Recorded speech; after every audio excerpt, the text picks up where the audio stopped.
Hey everyone, and welcome. Today, we're going to dive into a super important topic for any educator out there, assessing digital literacy. But listen, this isn't about just grading tests, not at all. This is about completely reframing how we measure and, even more importantly, how we grow our learners' digital skills. So here's the game plan for the next few minutes. We're going to start with the why we even assess in the first place. Then we'll get into the fun stuff, the practical tools you can actually use. We'll talk about adapting for every single learner, figuring out what's really behind common mistakes, how to give feedback that actually works, and finally, how to look back and improve your own process. It's the whole journey, from principle to practice. All right, let's kick things off by shifting our mindset. For way too long, assessment has been seen as the finish line, right? The final hurdle. But what if we started thinking about it as the starting block for some real, meaningful growth? I want you to really think about this question for a second. Is it all just about that final number or letter we put on a piece of work? Well, if we want to be truly effective educators, the answer has to be a huge, resounding no. And that brings us to a really big idea. This right here is the core concept for our entire explainer, assessment for learning. It's a total game changer. We're not just testing what a learner already knows. We're using assessment as this dynamic, active tool to see how they're doing, to pinpoint where they might need a little help, and to guide them forward. So this big idea really breaks down into two main flavors. First up, you've got formative assessment. Think of this like a coach giving feedback during practice. It's ongoing, it's a check-in, a conversation that helps us catch misunderstandings and tweak how we're teaching. Then there's summative assessment. That's the big game, the final exam or project that tells us what was achieved in the end. Both are valuable, for sure, but it's that formative, in-the-moment stuff that really powers the learning. Okay, so if assessment is more than just a test, then what does it actually look like in the classroom? Let's move on and crack open our digital assessment toolkit. As you can see, the variety we have at our fingertips is huge. It goes way beyond a multiple-choice test.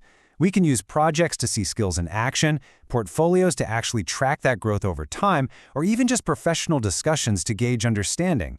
Now, the key isn't to use all of them at once, but to pick the right tool for the job. Now for an absolutely critical piece of this puzzle, fairness and accessibility. A great assessment isn't some one-size-fits-all document. It has to be flexible. It has to adapt. And this is so important because honestly, some really simple adjustments can make a world of difference. For a learner with a physical impairment, maybe we just adapt the furniture. For a student with dyslexia, offering some extra time or an audio version ensures we're actually testing their digital skills, not just their reading speed. And this spirit of inclusion absolutely extends to cultural backgrounds. Are we using idioms or pop culture references that only some of our learners are going to get? Could a deadline accidentally fall on a major religious holiday? These small considerations make our assessments truly fair and respectful to every single person in the room. And it's the same story for literacy needs. We can open up entirely new pathways for learners to show us what they know. If writing is a real barrier, hey, why not let them record an audio answer? If the instructions are full of jargon, let's just rewrite them in plain English. We want to remove the obstacles so their digital skills can really shine through. All right, let's talk about mistakes, because they're gonna happen. It's part of learning. But instead of just seeing them as failures, let's reframe them as valuable data. They're like clues that tell us exactly where a learner is getting tripped up. Let's look at some of the classics. We've all seen a file named Untitled Document Final2, right? Or people using super weak passwords. These aren't just careless slips. They often point to some real gaps in their foundational knowledge about digital organization and basic security.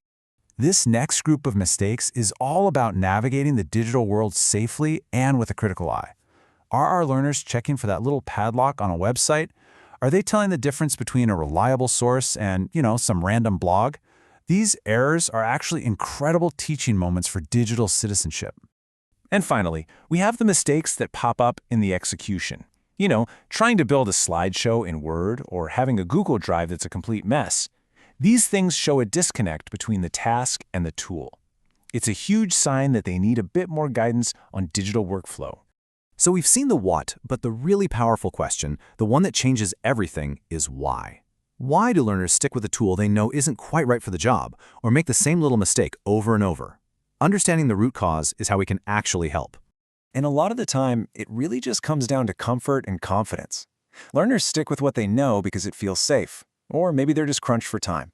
Or maybe they just didn't quite grasp what the goal of the task was. When we understand this why, we can stop just pointing out errors and start building real confidence and competence. Which brings us perfectly to our next section, feedback.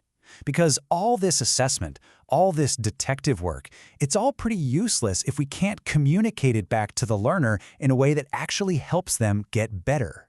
Here are the golden rules. Feedback can't be a vague, good job. It needs to be specific. It needs to be timely, given while the task is still fresh in their mind. And so importantly, it should always recognize the effort they put in and have a positive tone.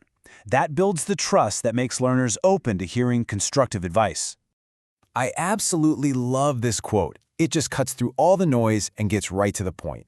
This is the ultimate goal of our feedback. It should work like a GPS for their learning, clearly showing the student, okay, here's your current location, here's your destination, and here's the best route to take to get there.